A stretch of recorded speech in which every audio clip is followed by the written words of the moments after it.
কিভাবে তুমি চাবি হারালে? কিভাবে সে তোকে চড় মারতে পারলো? কিভাবে সে তোকে নিমন্ত্রণ করলো, আমাকে নয়? কিভাবে তুমি কাজ ছাড়তে পারলে? তো ফ্রেন্ড, এই ধরনের সেন্টেন্সেস আমরা আমাদের ডেলি লাইফে প্রায় ইউজ করে থাকি।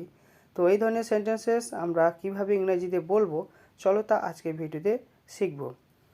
তো কিভাবে, এর জন্য আমরা যে ইংলিশ ফ্রেজটি ইউজ করব সেটা হচ্ছে হাউ কাম।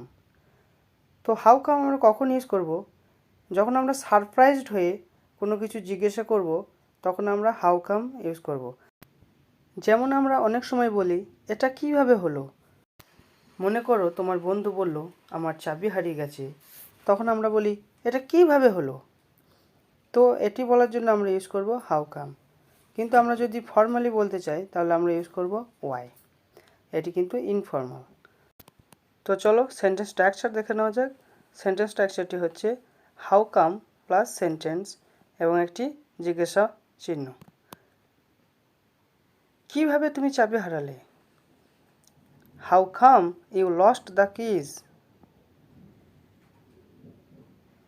কিভাবে সে তোকে নিমন্ত্রণ করলো, আমাকে নয়?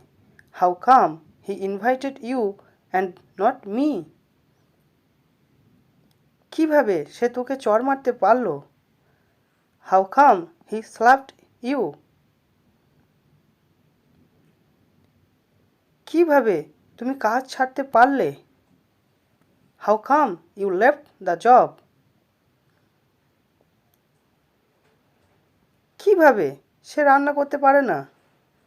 How come she can't cook food? কিভাবে তুমি ট্রেনটি মিস করলে? How come you missed the train? তো ফ্রেন্ড, আজকের ভিডিওটি এই পর্যন্তই। দেখা হচ্ছে নেক্সট ভিডিওতে। বাই।